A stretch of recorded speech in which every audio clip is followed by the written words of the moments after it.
Stocks began Friday down, but then surged into the close. This reversal shows some of the volatility the markets may go through in the coming days, maybe weeks. But let's be clear. Despite today's panic buying into the close, this is the worst start to a year for the S&P 500 since 1939, and we're on course for the worst January ever. The Nasdaq is down 5 straight weeks, which is about 16% from its recent highs. This is the longest losing streak since 2012. And small caps are down about 22% from their highs, which puts them in a bear market. New economic data was also in focus on Friday. The latest inflation data showed another multi-decade high rate of price increases as the Personal Consumption Expenditures, or PCE Index, posted a 5.8% year-over-year rise in December. This was the biggest jump since 1982. Core PCE, which excludes more volatile food and energy prices, rose at a 4.9% annual rate. It's the largest leap since 1983, and you can be sure it's even worse than they're willing to acknowledge. For the most part, investors are trying to gauge the Fed and when the Fed will make their move. In my opinion, the Fed is painted into a corner because a loose Fed leads to market bubbles, and a tight Fed can lead to a crash. My advice is pay attention to the charts, not the talking heads.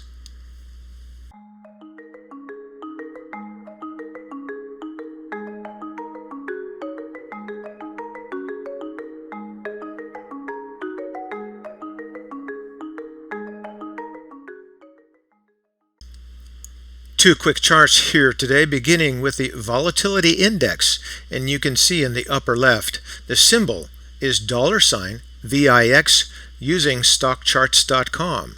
Now, as you can see here, we peaked just above 38, a bit higher than we were expecting, yet we are starting to calm down with this rollover. As you can see here, we're coming on down, not unlike this peak and move lower here.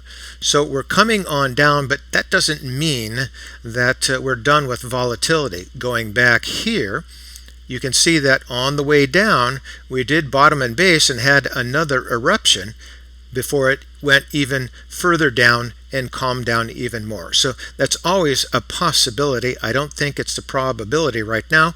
I think we're going to calm down, continue to head down. When the VIX heads down, that means the market heads up. In this upper portion, the RSI, you can see that it's coming on down. It's at a level of 59.61 right now, and I think it's just going to come on down and say move toward that 50 or midline and maybe even go through that as it did back here. Now, in the lower portion of the chart is the MACD. You can see the rollover here, but the fact that the fast line still has a separation between it and the slow line here means there still could be some volatility, so have some expectations of volatility within the next few days, and certainly maybe in the next few weeks, as we did here again in this prior move. All right, let's now go to our charts. And we're now looking at the 1-year daily chart on the spiders, the SPY, and the close on Friday was 441.95. And simply looking at the price chart here, we're hovering right near that 200 EMA, but what's more important is the congestion that you see down here. To me, that is often a sign of a bottoming process. You go back here, you see the congestion at that point there. I don't think we have any other real good example here in this chart other than simply back there in late September, early October. But you can check that on your own. So some congestion here. I think it's taking its bearings and gaining its strength. I don't know if we have enough to make a good hearty move, but I think things are turning.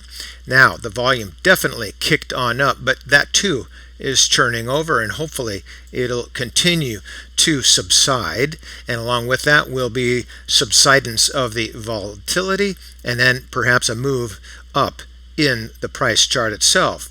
You can see here in the MACD that we took a hard little bounce right there. It's just a little fish hook, but that will grow. Again, the separation between the fast line here and the slow line here means there's possibility for some volatility.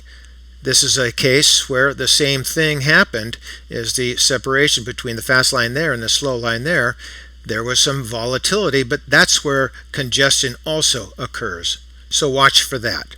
Moving down here into the histogram, you can see that things are improving.